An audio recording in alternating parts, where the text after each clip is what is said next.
இந்த தடவை பயம் இல்ல. நான் முடிச்சிட்டேன். அறிவுதான் முதல் சக்தி.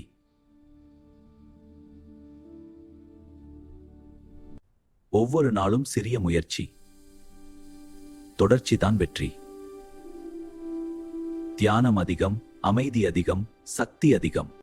அமைதி இருந்தால் உயரம் தானாக வரும்.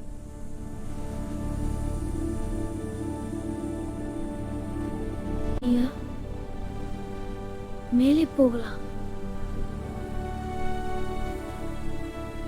உயரம் அமைதியில்தான் நிறுத்தி வந்து சேரும். அதை எதிர்க்க வேண்டாம், ஏற்றுக்கொள். சக்தி பெறுவது எளிது, அதை சமநிலைப்படுத்துவதே சிரமம். அருள்மொழி சக்தி என்பது அன்பு.